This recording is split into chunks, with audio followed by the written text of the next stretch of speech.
Assalomu alaykum aziz tomoshabinlar. Siz 60 yoshdan oshdingizmi? Yoki yaqinlaringiz bormi? Ota-onangiz, buvi bobongiz sizni bir savol tashvishga solyaptimi? Endi bizni davolamaydilarmi? Bizga tibbiy yordam ko'rsatishlar etiladimi? Agar siz ham bu savoldan azob chekayotgan bo'lsangiz, demak bugungi video aynan siz uchun. Chunki biz bugun ommaviy shikoyatlarga sabab bo'layotgan, ko'pchilik maxfiy buyruq deb atayotgan, ammo aslida butun jamiyatimizga taalluqli bo'lgan jiddiy bir masalani chuqur muhokama qilamiz. Bu ma'lumot har birimizga tegishli va hayotiy ahamiyatga ega. Shuning uchun diqqat bilan tinglang. Hozirda kanalimizga obuna bo'lishni va ushbu videoga like bosishni unutmang. Chunki bu ma'lumotlar boshqalarga ham yetib borishiga yordam beradi. Keling, avval masalaning tub mohiyatini tushunib olaylik. Oldin qanday edi va hozir nima o'zgardi? Bir necha yil oldin tibbiy yordam tizimi boshqacharoq ishlardi. Qishloq poliklinikalari, tuman kasalxonalari bor edi va aksariyat hollarda yoshi ulug' insonlar o'z yashash joylariga yaqin tibbiyot muassasalarida yetarli darajada xizmat olishardi. Katta operatsiyalar yoki murakkab muolajalar uchun viloyat markazlariga yoki poytaxtga borish zarurati kamroq uchrar edi. Oila shifokorlari o'z hududlaridagi bemorlarni, ayniqsa keksalar va bolalarni yaxshi tanishardi. Ularning kasallik tarixini bilishardi va ko'pincha uyma-uy yurib, hol-ahvol so'rab turishardi. Bu tizimda ba'zi kamchiliklar bo'lsa-da, u ko'pchilik uchun tushunarli va an'anaviy edi. Eng muhimi, tibbiy yordam olishda yosh chegarasi yoki ustuvorlik masalasi ko'pchilikning xayoliga ham kelmasdi. Ham keyingi yillarda sog'liqni saqlash tizimida juda katta islohotlar amalga oshirildi. Asosiy maqsad tibbiy xizmatlar sifatini oshirish, resurslardan oqilona foydalanish va zamonaviy texnologiyalarni joriy etish. Bu islohotlar doirasida shifoxonalar optimallashtirildi. Ba'zi bo'limlar birlashtirildi. Tibbiyot markazlari ixtisoslashuvga ega bo'ldi. Masalan, endi har bir tuman kasalxonasida murakkab operatsiyalar o'tkazilmasligi mumkin. Balki bu kabi xizmatlar yoki respublika miqyosidagi maxsus markazlarga jamlanishi mumkin. Aynan shu holat massiv shikoyatlar va maxfiy buyruq haqidagi mishmishlarga sabab bo'lmoqda. Aslida hech qanday rasmiy yashirin buyruq bilan 6 yoshdan oshganlarni davolashni taqiqlash yo'q. Qonunlarimizda bunday diskriminatsiya qat'iyan man etilgan. Lekin amalda tizimdagi bu o'zgarishlar va optimallashtirish jarayonlari ba'zan keksalar uchun tibbiy xizmatlardan foydalanishni murakkablashtirishi mumkin. Masalan, eski qishloq joylaridagi shifoxonalar o'rniga endi tuman markazida kattaroq, ammo uzoqroq joylashgan yangi tibbiyot markaziga borish kerak bo'ladi. Bu esa transport, navbatlar, murojaat qilish tartibidagi o'zgarishlar kabi muammolarni keltirib chiqaradi. Ayniqsa yolg'iz yashovchi yoki qishloq joylaridagi keksa insonlar uchun bu muammolar yanada og'ir kechadi. Shuningdek, yangi joriy etilayotgan elektron navbatlar, onlayn ro'yxatdan o'tish kabi tizimlar ham yoshi katta avlod uchun qiyinchilik tug'dirishi mumkin. Keling, endi masalani batafsil ko'rib chiqamiz. Nimalarni bilishimiz kerak? Kimlar xavotirlanishi kerak va kimlar nisbatan xotirjam bo'lishi mumkin? Birinchidan, shuni bilish kerakki, O'zbekiston Respublikasi Konstitutsiyasi va qonunlariga ko'ra har bir fuqaro yoshidan qat'i nazar tibbiy yordam olish huquqiga ega. Bu huquq yoshga qarab cheklanmaydi. Shunday ekan, hech bir shifokor yoki tibbiyot muassasasi sizning yoshingiz 10 dan oshganligi sababli sizga yordam ko'rsatishni rad eta olmaydi. Agar shunday holatga duch kelsangiz, bu qonun buzilishi hisoblanadi. Ammo masalaning ikkinchi tomoni bor. Bu amaliyotda yuzaga keladigan qiyinchiliklar bilan bog'liq. Kimlar xavotirlanishi kerak? Surunkali kasalliklarga chalingan keksa bemorlar. Agar sizda qandli diabet, gipertoniya, yurak ishemik kasalligi, bo'g'im kasalliklari kabi doimiy kuzatuv va davolanishni talab qiladigan kasalliklar bo'lsa, siz diqqatli bo'lishingiz kerak. Sababi ba'zi tibbiyot muassasalarida shifokorlar yuklamasi ortganligi sababli har bir bemorga yetarlicha e'tibor qaratilmasligi mumkin. Yangi yo'riqnomalar yoki protokollar bo'yicha ba'zi oddiy masalalar uchun ham tor doiradagi mutaxassisga yo'llanma olish zarurati tug'ilishi mumkin. Bu esa qo'shimcha navbatlar va kutishlarga olib keladi. Masalan, Zulayka buvi 75 yoshda, uzoq qishloqda yashaydi. Uning qon bosimi baland va doimiy dori-darmonlar qabul qiladi. Avval u mahalliy feldsherlik punktiga borib, bosimini o'lchatib, kerakli maslahatlarni olardi. Endi esa feldsherlik punkti faqat birinchi yordam ko'rsatadi. Muntazam tekshiruvlar uchun esa tuman markaziga, yangi oilaviy poliklinikaga borish kerak. Bu yerga borish uchun 20 kilometr yo'l bosish, taksiga pul to'lash kerak. Poliklinikada esa unga yangi kompyuter tizimida ro'yxatdan o'tish, kardiologga navbatga yozilish kerakligi aytiladi. Kardiolog esa haftada 2 kun qabul qiladi. Natijada oddiy maslahat yoki retsept olish uchun Zulayka buviga bir necha kun va ko'p kuch sarflashga to'g'ri keladi. Bu holatda davolashni rad etish yo'q, ammo davolanishga erishish qiyinligi bor. 2. Rejali operatsiyaga muhtoj bo'lganlar. Ko'zga parda tushishi, katarakta, bo'g'im almashtirish, endoprotezlash, churra kabi rejali jarrohlik amaliyotlarini talab qiladigan kasalliklar ham alohida e'tibor talab qiladi. Ba'zi hollarda shifoxonalar resurslarini tejash yoki samaradorlikni oshirish maqsadida yoshiga ko'ra bemorlarni ustuvorlik ro'yxatiga kiritishda ba'zi mezonlarni qo'llashi mumkin. Masalan, mehnatga layoqatli yoshdagi, ijtimoiy faol bemorlarga nisbatan keksa yoshdagi bemorlar ro'yxatda orqaroqda qolishi mumkin. Bu rasman yoshga qarab diskriminatsiya emas, balki operatsiyadan keyingi tiklanish ehtimoli. Hayot sifatiga ta'siri kabi omillar bilan izohlanadi, lekin natijada keksa odamlar uzoqroq navbatlarda turishi mumkin.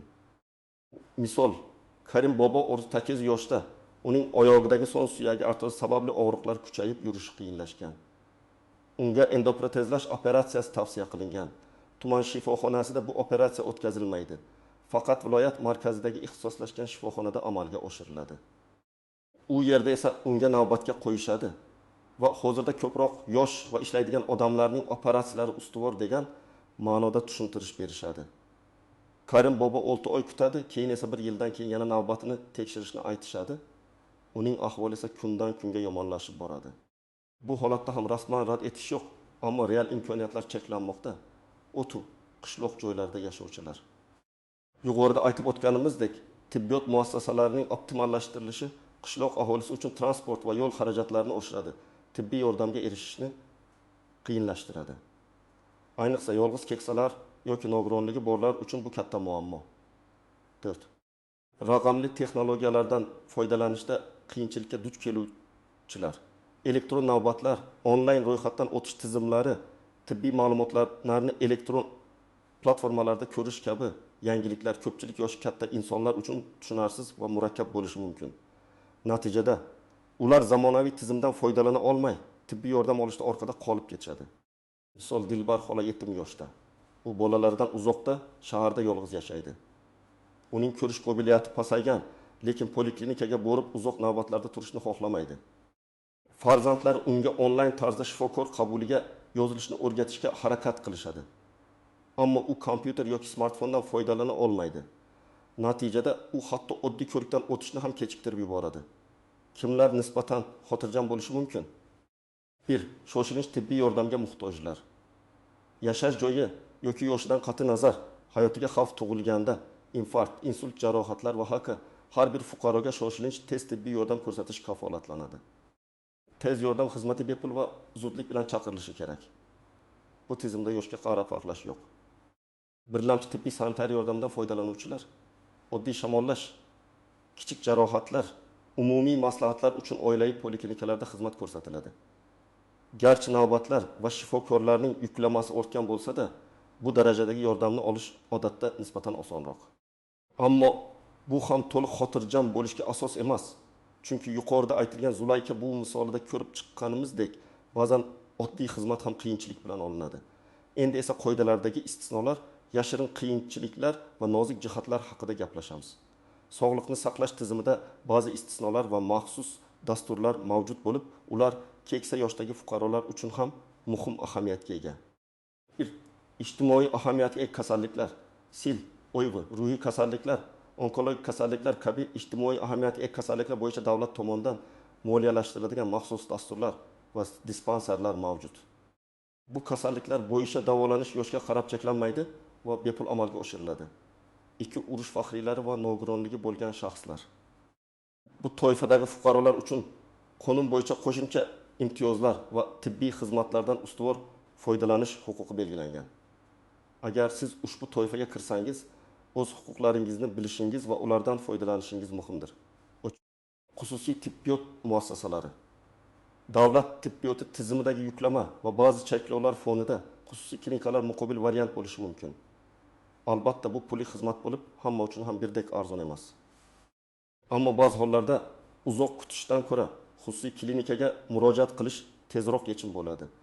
Ular qatorida stomatologiya, ko'z kasalliklari diagnostika markazlari kabi yo'nalishlar rivojlangan. Yashirin qiyinchiliklar va nozik jihatlar. BIM. Axborot asimetriyasi. Eng katta muammolardan biri bu fuqarolar, ayniqsa keksalar o'z huquqlari, yangi tartiblar va imkoniyatlar haqida yetarlicha ma'lumotga ega emasligidir. Tibbiyot xodimlari ham har doim ham barcha o'zgarishlarni to'liq tushuntirib beravermaydi yoki oddiy tilda yetkazmaydi. Natijada bemorlar yangi tezda o'zlarini yo'qotib qo'yishadi. 2. Byurokratiya. Har qanday islohotlar yangi qoida va tartiblarni o'z ichiga oladi. Elektron tizimlarning joriy etilishi, turli ma'lumotnomalar, yo'llanmalar olish zarurati, komissiyalardan o'tish kabi jarayonlar yoshi ulug' insonlar uchun murakkab va ortiqcha yuk bo'lishi mumkin.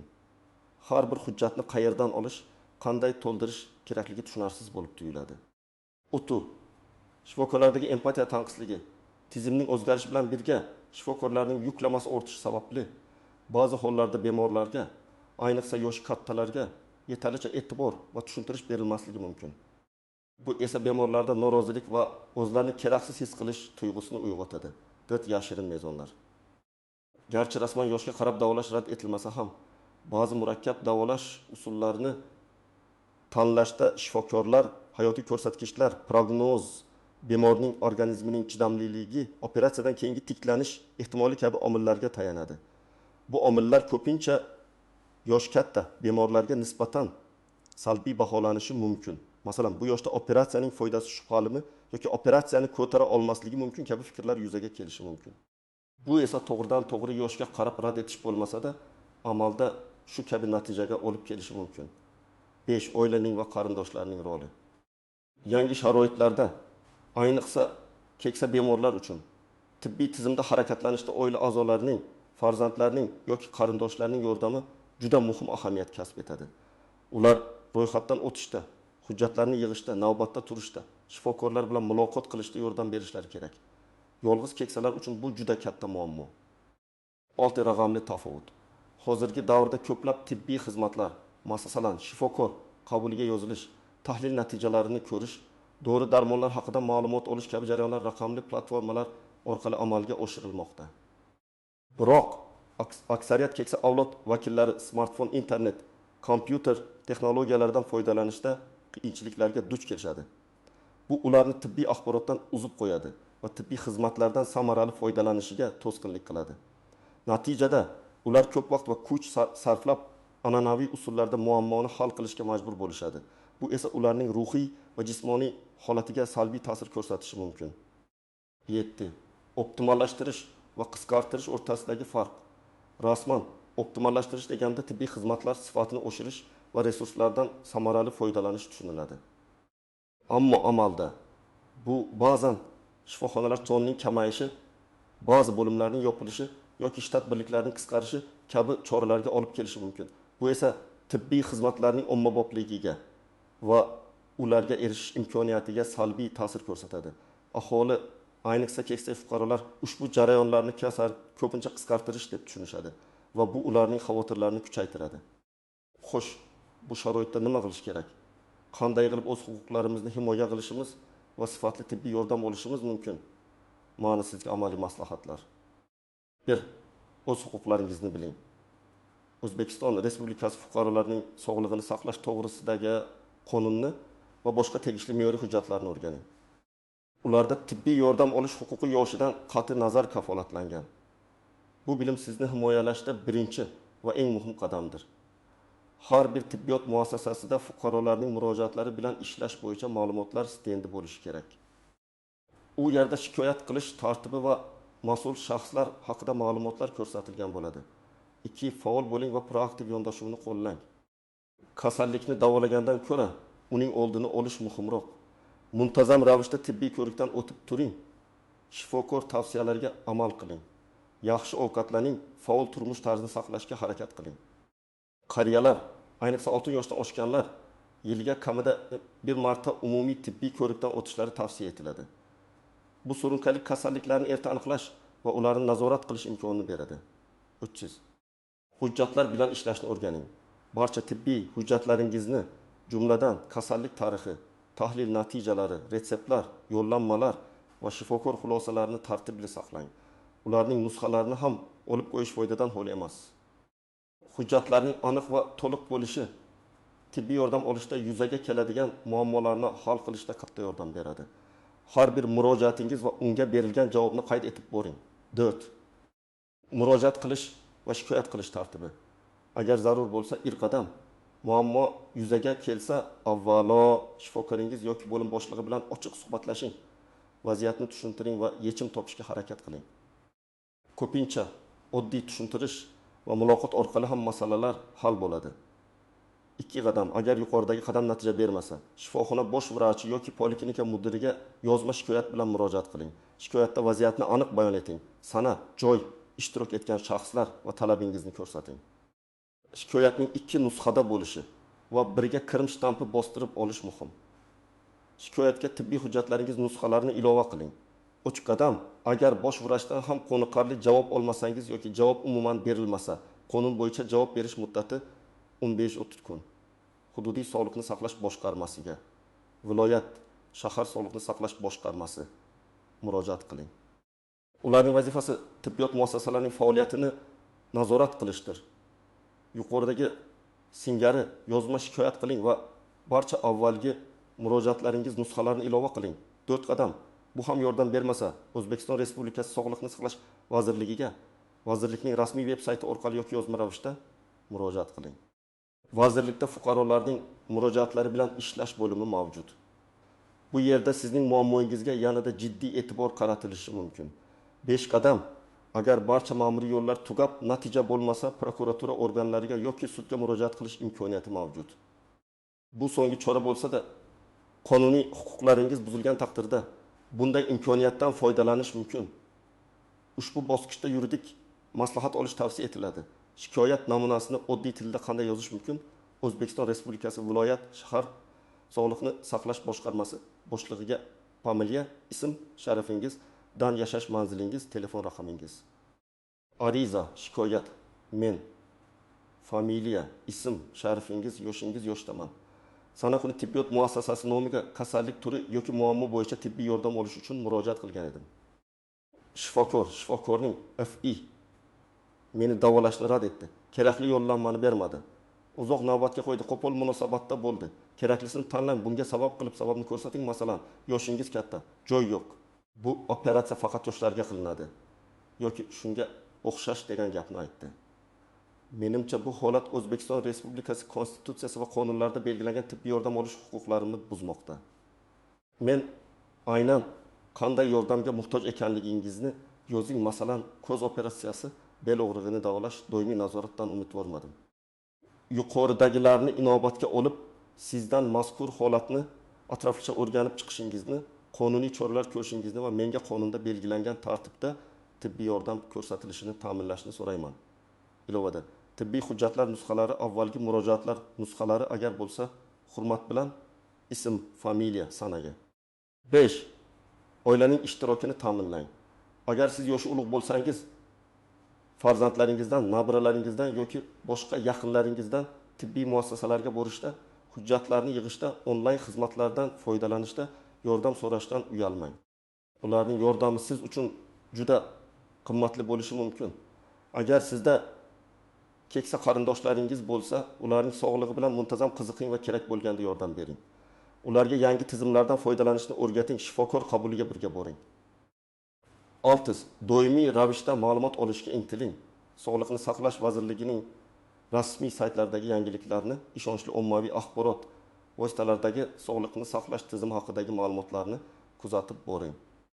Bu sizni yangi qoidalar va imtiyozlar haqida xabardor qiladi. 7. Xususiy tibbiyot imkoniyatlarini ko'rib chiqing.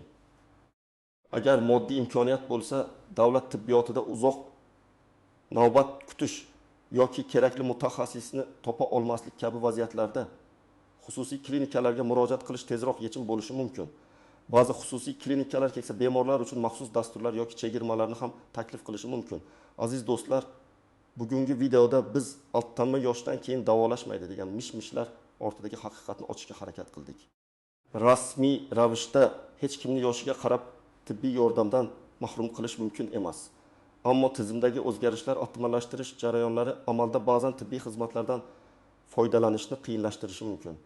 Shuning uchun o'z huquqlaringizni bilish, faol bo'lish, hujjatlarni tartibli saqlash va zarurat tug'ilganda tegishli idoralarga murojaat qilish juda muhimdir.